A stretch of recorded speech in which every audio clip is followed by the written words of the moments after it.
So I hit a million in a year. My first $1 million year was around the 900 subscriber mark. So it was under 1,000 subscribers. I had under 3,000 social media followers as well. I had no YouTube channel and I had no other audience channels. Oftentimes I get the question, okay, you must have had a big social media following. I didn't. Hi there. Welcome back to the Integrative Women's Health Podcast. I'm your host, Dr. Jessica Drummond, and I'm here with Kirsten Roldan, who is, in my opinion, the best teacher of email marketing out there. I've been doing email marketing for 19 years, and I actually took her course very recently to learn from her, because I think her approach is so dialed in. I think we all have to get better at this skill. Interesting enough, I think health and wellness professionals need to become better and better at this skill, even if we're already using it, because of AI, not in spite of AI, because we have to be really, truly connecting to our communities and our audiences. So welcome, Kirsten. Thank you so much for having me. I'm so excited. And honestly, hearing that, I didn't even know how long it was. 19 years of using email just shows you all the people that are like, is email still working? Is email dead? It's not. I always say, I'm like, it's been going on for decades. There's a reason for that. And so I love that you put that out there. Yeah. I mean, there are so many strategies now for lead generation, more social media strategies. But my business really started with live speaking to very small groups at first. And as when you talk about this a lot, I'd love to ask you this. My list, like everybody else's list, is large now after 19 years, but it started with literally 20 people at a time.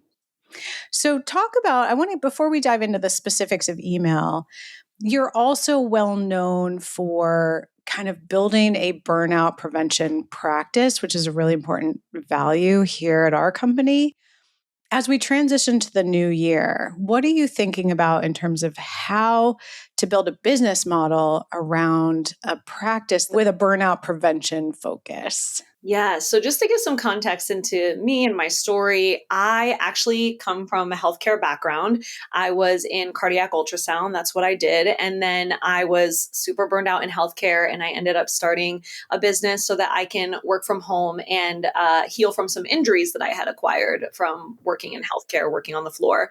And so when I started my business, I was like, great, burnout doesn't happen when you work for yourself and you work from home. Burnout only happens at the hospital. That is not true. That is not true at all, as I'm sure you all know, right? So I thought it was the hospital that burned me out. Turns out it was the way in which I was working and thinking about work and productivity, et cetera. So when I started my business, I was like, okay, why am I still feeling like I'm going to burn out again, even though I thought I had the perfect situation now? And I learned that I was working just so much harder than I needed to. When you start a business, and even if you're not new to business, we get so much information, inundated with information on how to scale, how to grow, how to make more money. And there's 100 ways to do things. What I learned very early on, and I'm very thankful that I learned this in my first year of business, is that the number one way the people around me were scaling peacefully were the ones that were using email marketing. It was the people that were like, you know what, everything else is a happy bonus. I'll do the social media, I'll do the YouTube, I'll do the SEO of it all. But at the end of the day, the core of my strategy will be email marketing. And when I learned that, I was like, what am I doing? I need to build my business with email marketing at the forefront. And so to answer your question about what I think about when it comes to going into the new year, I always tell entrepreneurs, if you do not have email marketing as the number one way that you can make money right now, if you don't think that you could go off social media right now, right? Because a lot of people are using email marketing, but they're like, okay, but I still need social, or I still need my, whatever they're using, whatever channels they're using. If you think that your business would not survive right now, then you need to be focusing on email marketing as you go into the new year, because there's so many, I'm sure you'll ask me more about this because I can go on and on. There's so many reasons why email marketing not only is the highest converting, lowest return platform. But also, it's just making sure that you're not building a business where it relies on something so ever changing. I mean, you will burn out with just trying to keep up with all of the changing platforms and things like that. So, definitely, I knew I wanted to build my business with that at the forefront. And I recommend anyone that hasn't yet to put that in their priority list. Absolutely. And I think the most important thing about email marketing is it's a little bit long form. It can be long or short form. So you don't have to write like, books every time you send an email. But I think the way that, as particularly the frameworks that you use in email marketing, are very relationship focused and connection and storytelling focused. When we're doing that on social media, it's absolutely possible, but you haven't sort of brought these people onto your real estate and then connected with them over time. So let's talk about really some of the differences between email marketing and social media marketing, and thus why email marketing is a better cornerstone. Yeah, absolutely. So the main difference is that the way I like to describe it to my clients is social media is an entertainment based algorithm.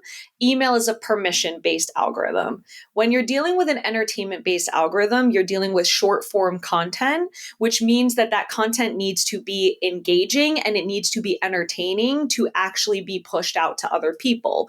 While with email marketing, as long as you have permission to email them, that person is going to get your email, whether they archive it, mark it on read and put it in their trash box or not is a totally different story, but they will absolutely get that email no matter what, right? And so when you are dealing with a short form platform, you're dealing with having to try to be entertaining and not necessarily trying to sell the service that you're trying to sell, right? And so you're really just trying to capture attention, and that then you get caught in the hamster wheel of capturing attention as opposed to email. There's a balance of both. There's capturing attention with the subject line, yes, but you also have that opportunity to provide a thorough piece of content that helps them to convert as well, where it's going to be a lot harder to convert someone from a short form reel and 150 word caption, right? Or even from a carousel, because let's say your carousel has all the information that they need in it, but they're not reading a thick carousel because that's not how people interact with short form entertainment based platforms. And so when you are putting your entire, and I'm not against social media, I think it could be a great way to build your list. I think it's a great way to connect and share. I always say, like, I'm a classic like millennial baby where I was raised by like YouTube and social media. I love it.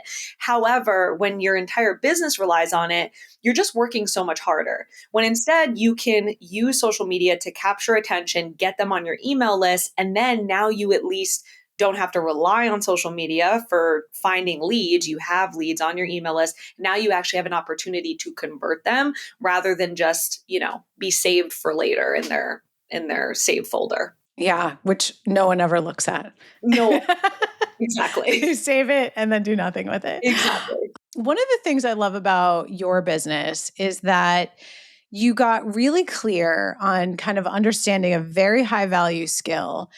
And you created a business that I believe hit 7 figures in revenue with an email list of only 1,000 people. Is that true? Yes, it was actually under 1,000. So I hit 1 million in a year. My first $1 million year was around the 900 subscriber mark. So it was under 1,000 subscribers. Yeah. And I want to name this as well because people ask me. I had under 3,000 social media followers as well. I had no YouTube channel that had any subscribers. At least I think I had one, but it was like no subscribers.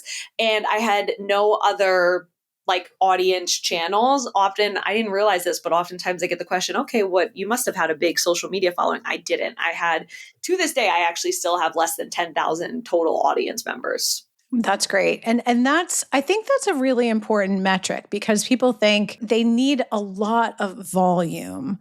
But I think what both of us have done, and we have a much more substantial email list at this point, but our social media is actually only 20,000 of 20 years because it's not where we've given a lot of attention because of how we create content. It's much more combination of relationships plus value, plus actually teaching people things along the way that are related to our content. So I think the core benefit of your frameworks is how you position the ability to have people convert, have people take action from an email. So if you're thinking about writing an email and you've got a community of people who are following along, one big mistake I see a lot of our community make is that they keep connecting with their audience, but they never ask them to do anything.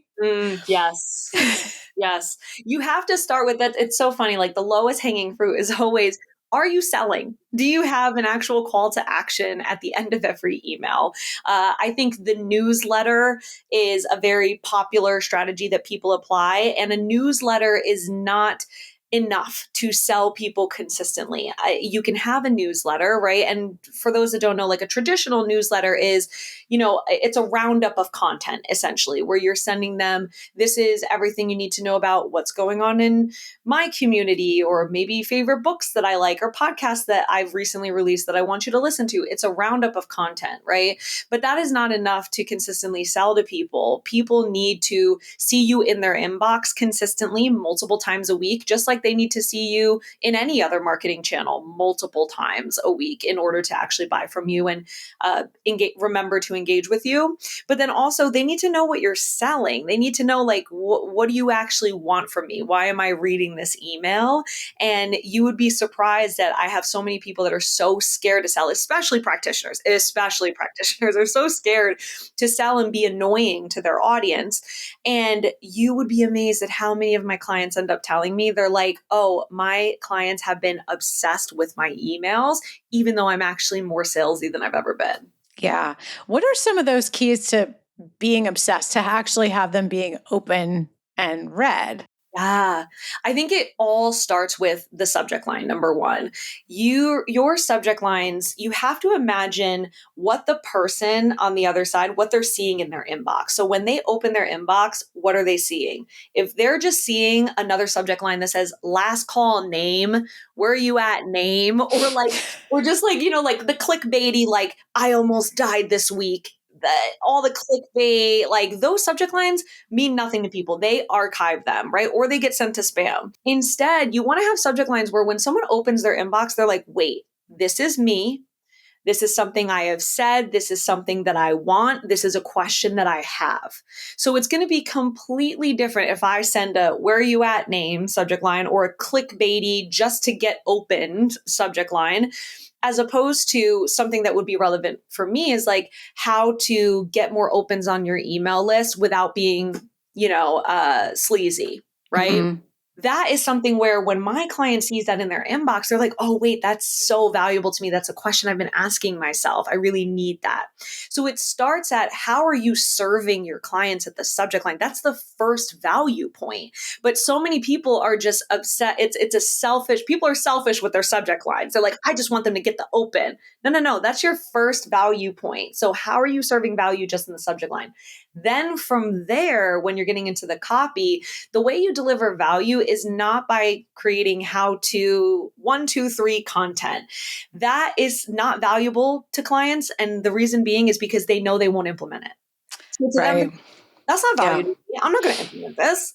Why would that be valuable to them? Instead, what's valuable to them is here's your problem. I have a framework or a solution for it, or a service that solves that problem. Here's everything in your life that's going to happen when I finally solve this problem for you. Here's how to work with me.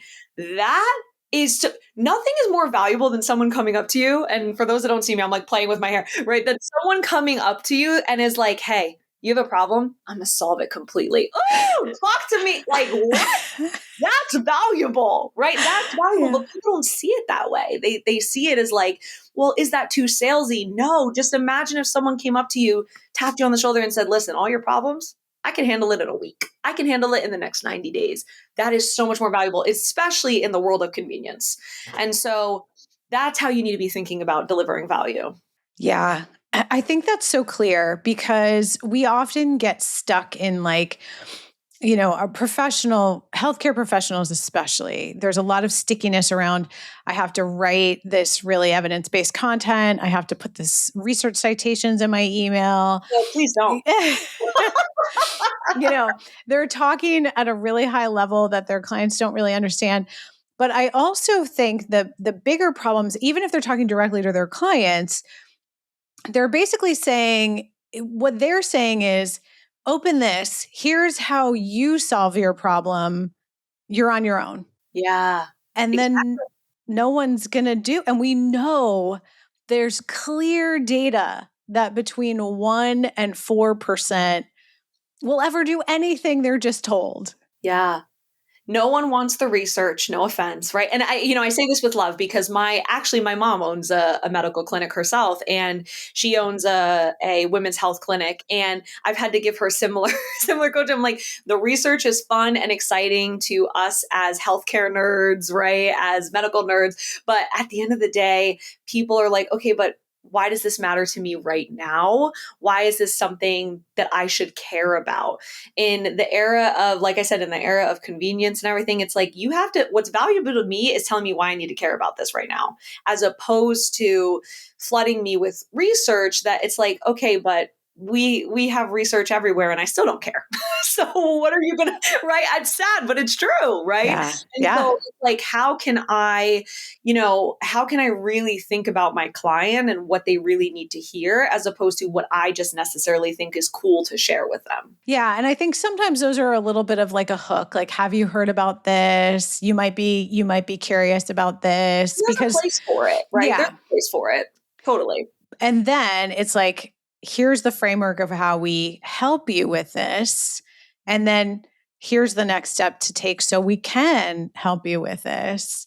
It's a very easy flow, when I think there's a block there sometimes of people just being afraid to make sales in any way. So if we think about kind of coming back to this idea of burnout, do you have any people in your community who don't use anything but email marketing? Yes, I do. I have people so I always say, wherever you can build an email list, you can be. You can build an email list off social media. You just need to have a place where you can build it. So I have clients that, some of them solely blogging. They do blogging, they do SEO. That's all they do. Some of them solely YouTube, some of them solely their podcast and in-person speaking, referrals. My highest, even though I use social media because I like being able to use it as a happy bonus, my highest converting list builders are actually speaking engagements, referrals, and now most recently ads, right? So I can use ads now as well. And I didn't start using those consistently, by the way, until after a million. I think it's very important, no matter what, to make sure you know how to build your list organically and without paid traffic. So for me, it was speaking and referrals for a long time. And as long as you know how to do that, then going from there. But to this point, there's also paid options. I have clients that will pay for sponsorships every year, whether it's they're sponsoring other people's podcasts, sponsoring other people's email newsletters, sponsoring their events, whatever it is. There's so many ways to build your list. What you have to do is you have to decide what side of this social media spectrum do I want to be on? Do I want to be on it not at all, or do I want to be on it just sometimes? And then from there, choosing what is my strength if I'm not going to be on social media. What I do really well, creating consistent videos for YouTube, or what I do much better if I were doing speaking engagements, right? And that's how I grow my list. So it's really deciding based on your strengths. But absolutely, I have people that are they tell me all the time, they're like, I always think about this one person. He's a playground designer, so random, playground designer. And he's like, I don't even have a social media. And I've made like so much money and I've never had social media. So I really resonate with you because I talk a lot about not relying on social media. He's like, I've never had it. I just need to learn how to make more money with what I'm doing. So 100%, it's a spectrum. It's whatever side you want to be on. But I definitely have people that are totally offline. I think that's a really interesting example too, because that's such a visual business that you would think it would actually do really well on social media. His website and in-person workshops. That's all he did. His website and in-person workshops. And he would get referrals from that. Same, honestly, probably for the first, 10 years probably of my business. same thing, small speaking engagements, large speaking engagements, digital speaking engagements, and referrals. And think about all the ways that your everyday life, you probably give your email up at least once a week if you're leaving your house, right? Right. At least once a week. I'm not following Macy's on Instagram. They're getting my email because I went to Macy's and they collected my email upon purchasing something, right? So like you have to think about there's so many businesses that thrive not using social media as their primary channel. You don't have to be on TikTok. Like Macy's is not on TikTok, I bet. I bet. Yeah, absolutely. I'm not on TikTok. No, absolutely not.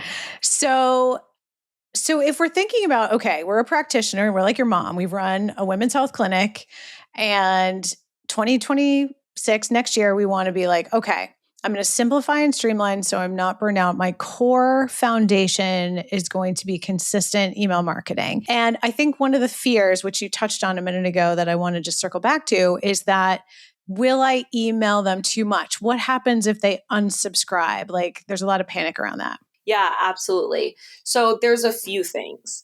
Emailing too much, you want to sell to the people that are most likely to buy right now, right?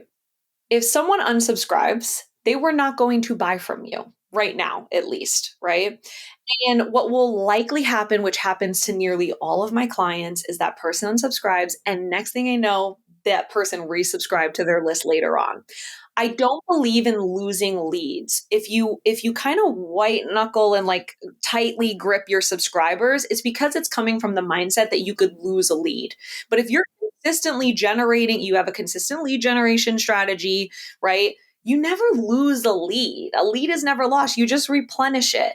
Your goal for your email list is to convert as many people right now as possible all the time, right? And so with that, when you're looking at an unsubscribe, I tell my clients, I'm like, why would you, that person wasn't going to buy from you right now, and they'll come back. Then it becomes, well, I don't want to be annoying. And that's where you have to shift your mindset around value. Is it annoying to have someone come up to you and be like, I could solve all your problems right now? That's not annoying to the right person. And so, as a business owner, it's not our jobs to focus on the people that are annoyed by the fact that we're doing basic business operations. A business needs to sell, right? If someone is annoyed by that, that's on them, and it's about shifting your mindset. Something else that I say, and this is where I paused myself and wanted to give that, that initial, because my spicy answer is write better emails, right? If you're getting mass unsubscribes, you probably need to be writing better emails, right? It's very rare that someone will get a mass amount of unsubscribes unless you built your list the wrong way in the first place. They were not ideal leads, or you're not writing that good of emails. Those are the two reasons you'll get mass unsubscribes. So whenever I have they lose a subscriber here and there, I'm like, that's normal. That's just list cleaning. But if someone is losing like 100 plus subscribers at a time, I'm usually like, how did you build your list? You didn't build it right. Because if you're losing that many people and you're writing good emails, your list was not built in a way to actually have ideal clients. So don't look at that as you being annoying. Look at that as you need to change your lead generation strategy. Yeah, I think that's really important. And I think, I'm thinking about a business in our community of a nurse practitioner who does health coaching for perimenopause and has a wing of her practice that can do the prescribing of hormones and other medical therapies. And so if you think about it, if she's writing an email that is annoying her community, it's only because she's not talking to them about the problem that they've come to her to solve. If she's sending a bunch of emails about the latest detailed research on, I don't know, hair loss and hormones, that's fine, but it doesn't really it doesn't connect why they're there. And I think this sometimes happens too. People get a little frozen and they like forget what the email's for. They're starting to write like personal emails about their dog and their own story. And like, yes. That also, it just doesn't make that connection between why someone has bothered to sign. Like if Macy's starts writing me emails about the historical family of Macy versus being like, you can get 10% off if you buy a red sweater this week. It's a really different Like, that's why I'm at Macy's. I don't really care so much about the history of Macy's in 1920, you know? Exactly, exactly. And that really is a good example of, I actually was just coaching someone who also supports with perimenopause. What are your clients, I call them urgency points. Like, what are the parts about perimenopause, for example, that affect your clients the most and make them actually want to work with you right now? So for example, perimenopause, so much of it, there's weight gain that's discussed, there's stress levels and lack of sleep that's discussed, right? There's several things that deeply affect your clients on a daily basis that they would rather hear about than, the, like you said, the research. So it's like, how are you going to help me lose all this weight that I just gained? How are you going to help me reduce my stress and actually be able to sleep again? Because my insomnia is like through the roof now. How are you going to help me to stop, you know, snapping at work and to feel like I'm so burned out at work right now? That is what you need to be talking about. It's not the perimenopause itself. That's important, right? Because that's a part of your ideal client and what they're dealing with. But what makes them actually join and get the help that they need is when they see that you're solving the most important things to them about that thing. And I think it's even more like we talk about almost like micro niching, sub niching, because perimenopause is, it's literally like 6,000 women a day. So that's a very general topic. So, but yet, if you think about, the example that I was giving my student this morning, she has a very specific practice group in a relatively small town in a relatively rural area, but a lot of people who live there because they love the outdoor activities. So one of the things that perimenopause is causing for these women is they're either too fatigued or they're not sleeping well, that they can't kind of go out and ski with their friends, or they're having too much like general pain, like hip pain and the shoulder pain and frozen shoulder. And that's all related to menopause. So that's speaking directly to her audience. If she talks about that, like if you're losing out on your social life this winter because you can't ski, versus someone else in perimenopause space who might have built their list by giving talks once a week to a large international law firm. Those women are also in perimenopause, but they care a lot about like brain focus and being able to do presentations and not losing it, not sweating through their blouses. Like there's a focus on exactly what the problem is that I think is so important when we're writing for our audience. Yeah. And I like how you said, knowing how you built your list and who is on your list is an important part of it. Because yes, maybe right now you're targeting a certain demographic, but how did you build your list? If you want to convert from your list, then speak to those people as well. And it's always a both and that's why, I say, I'm like, the more emails you send, the better, because you can address all the different corners of your audience rather than just, and people may say, well, why would someone join on my list or stay on my list if I'm talking, sometimes I don't talk about brain fog. Sometimes I talk about something that's not relevant to them.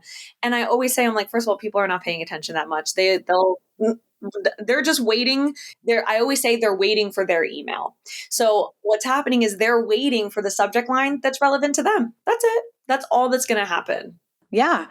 Macy's sells shoes and sweaters. You don't always want to buy shoes. Yeah. I love this. So any other insights, kind of what's your recommendation for our students and graduates as they go into the next year? What's the next first step for them to do? Next first step is going to be really to start building your email list. We've talked a lot about, lead quality and things like that. And I think that you need to really think about how you're building your email list, especially health related clinics and things like that, and practitioners, because oftentimes I see a lot of narrow topic freebies. So for example, here's a freebie on insulin resistance. Here's a freebie on cortisol. Here's a freebie on perimenopause, like very specific freebies. And that's how they grow their list. And what I say is that what you end up doing is you end up building a list with people who want the freebie, which is fine. We all want free content. That's not a problem. But you also build a very segmented list. So now you're building a list of like, some people want insulin resistance, some people want cortisol, some people want this, some people like that. And then you never know what to write to these people. Yeah. Because you don't know who's on your list. Yeah. You don't know who's on your list. And so what I tell people is build your list with people that just want emails from you every week, whatever you send. right? They want to read whatever you want to give them because they know that you can solve their problems, right? And so I would rather you say, I'm going to be, instead of building a brand new freebie, I would rather you say, I'm going to be, sending exclusive email content every single week on perimenopause and how to reduce brain fog, lose weight, XYZ, whatever it is, right? Uh, and emails every single week on it. I would rather you build your list with people that are like, great. I'm opting in to receive consistent emails, which means I'm less likely to unsubscribe when after I get free content, you start sending emails. That's why so many freebies, they get mass unsubscribes because they didn't subscribe to consistent content. They subscribed to the freebie, the one-time freebie. So Yeah. you'll reduce your subscribes, right? But then also you'll actually have an engagement and a nurture strategy as well. Now you're going to be like, okay, I built this list with people who want exclusive content from me. Now I'm going to start sending that exclusive content. And so now you're consistently engaging old subscribers and new subscribers, and now you're going to be able to convert them better. So I would just say, please don't make a freebie in 2026 if you don't need to. Not that I'm against them. I'm just like, start with kind of playing with building your list with exclusive content and just a simple opt-in as opposed to another, one-time one-off freebie that will help you to build a list of readers that actually want all of your emails. Yeah, you're essentially opting them into the experience of getting your emails versus opting them in to download some checklist that we all know they're not going to do. Exactly. They're not going to do, again, remember, it's not valuable to them if it's a how-to. Don't make me do it. Well, and I think the problem is when you actually build your list based on that, they don't think your stuff works because they're not going to do it. Exactly. So I really love that strategy. I think that's an awesome first step. So anything else you want to share with us before we wrap up today? I think just email marketing, what I want to say is there might be some people that are like, well, now I'm going to double my to-do list. Now I got to learn how to write emails and it's going to be a lot of work. And I'm already, I'm trying to not burn out. Here's what I will say. When you are sending exclusive email content, it should half your marketing. What that means is that your first piece of content is your email, and then you can repurpose that everywhere else. I have clients that will use, ChatGPT if they don't have a team member to turn it into carousel posts or, feed posts or whatever. I have clients that literally will read their emails on a live video where they will read their emails on live, right? So I don't want you all to think of this as double the work. I actually want you to see it as if it's double the work, you're doing it wrong. It needs to cut your workload in half. And so right now you're likely writing emails and creating content and doing speaking engagements and doing this and doing that. I always say every piece of content I create on my podcast, on my YouTube channel, on my social media, even my speaking engagements are fully pulled from my email marketing. I never do extra work. And I always tell people, give me 1 year of writing emails. You'll never have to write another piece of content again in your career. 1 year of writing emails. It'll take you all the way. I completely agree with that. And the other thing I think that's really important about that is you also really should commit that year, because what we're about to start seeing is a lot of absolutely terrible content because AI really, it can write well if you feed it your perspective, your voice, your real stories, your connections, your experience, which you can choose to do or not do. There's some really good reasons not to do that. But if you choose to, it has that skill. It does not have that skill without your human ingenuity. It's otherwise, you get a lot of absolutely terrible plagiaristic stuff that everyone knows is AI. Yes. And actually, let me touch on AI briefly. I have a copywriting agency right now, and we use AI in our agency. And we have I built from scratch most people are they're just going on Claude or going on ChatGPT and using the general chat. I have a custom coded bot with all of my philosophies, all of my frameworks, everything I believe, I have rules. Don't sound like AI here. Don't do this. Don't do that. I mean, it is custom coded. Most people aren't even using that, right? Custom coded. We still have to budget 4 hours every client because there still needs to be human strategy, human. Yes, it can help certain things go faster, but I have a custom coded bot with my email marketing expertise. I still have to add a lot of human touch. Now, will that likely, I'm always looking at ways we can improve it, et cetera. But I think about how so many people are writing emails with AI. And I'm like, you're just using the general AI bot. You don't even have a custom coded bot. So imagine, like, I can't. And so I think that it's so important to know that even the top experts who use AI still need that human touch in order to go in and sweep through and make sure that it has that human magic, of course. 100%. And I think it's so good for the person who's actually running this business and building those relationships with their community to develop their own voice. So, like you said, commit to 1 year to really figuring what that is. Write 3 or 4 times a week. Like, it doesn't have to be 20 hours, but 4 hours a week, I think, is very reasonable in the first year to just really develop your own voice. And then, like you said, I'm sure you can hop on a podcast once a week and you barely have to prep. Yeah. And at the end of the day, you need to, I love that you said that. I always say writing emails is the best messaging strategy because it helps nobody write when you have to write about your offer over and over and over and over again. I mean, call me old school, but I'm just like, thank God I went through college, without ChatGPT because I'm just like the skill set of knowing how to write about your own offer is so important. It's so important. And so I completely agree. I'm like, even like I said, even with extensive use of AI, I'm still like, no, but I could not use it if I didn't have the writing skills that I have. Right. And so it's important. 100%.